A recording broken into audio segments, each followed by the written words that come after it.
Shalom, saudara. Bagaimana keadaan saudara? Apakah baik-baik? Puji Tuhan. Saudara, hari ini saya mau berbicara tentang bagaimana caranya kita berdamai dengan jiwa kita. Hanya karena orang lain berbuat tidak baik kepada kita, bukan berarti kita harus membalasnya dengan cara yang sama. 1 Petrus 3 ayat 9-10 bilang, dan janganlah membalas kejahatan dengan kejahatan atau caci maki dengan caci maki, tetapi sebaliknya hendaklah kamu memberkati, karena untuk itulah kamu dipanggil, yaitu untuk memperoleh berkat. Siapa yang mau mencintai hidup dan mau melihat hari-hari baik, ia harus menjaga lidahnya terhadap yang jahat dan bibirnya terhadap ucapan-ucapan yang menipu. Mendendam, membenci dan menyebarkan kebencian itu seperti minum racun. Bukan orang lain yang mati, tetapi diri sendiri. Seluruh waktu dan pikirannya akan terkuras habis, dikuasai oleh sakit hati. Hal itu menutup peluang dan kesempatan yang menghasilkan kepuasan semu. Orang yang demikian hanya mengundang lara dan duka. Hidupnya penuh dengan penderitaan dan sakit penyakit, sampai akhirnya mati tanpa harapan karena masuk neraka. 1 Petrus 3 ayat 11-12 bilang, ia harus menjauhi yang jahat dan melakukan yang baik.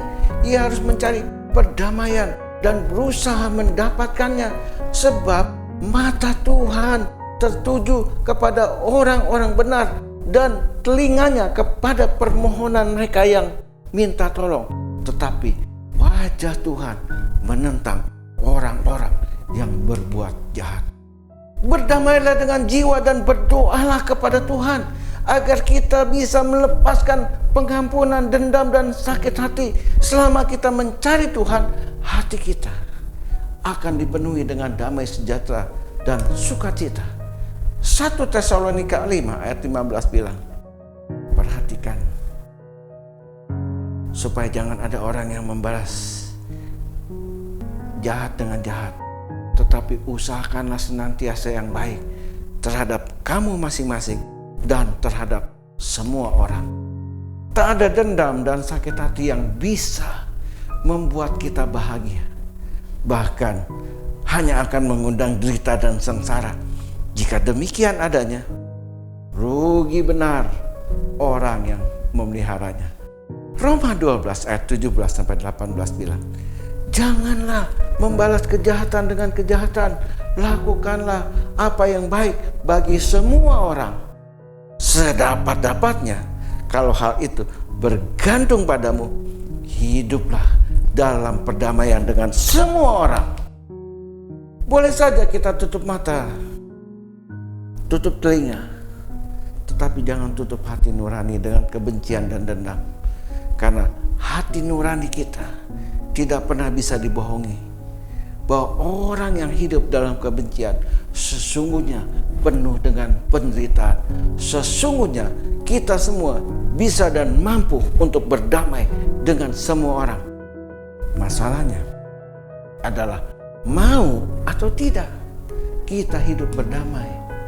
Roma 12 ayat 19 bilang, saudara-saudaraku yang kekasih, janganlah kamu sendiri menuntut pembalasan, tetapi berilah tempat kepada murka Allah.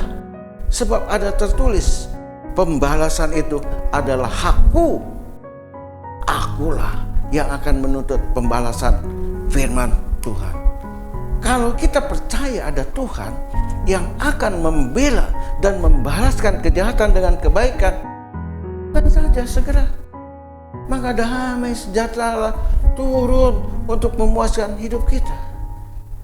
Kalau saudara percaya, lakukan dengan benar, maka damai sejahtera akan memenuhi hati saudara. Tuhan Yesus memberkati.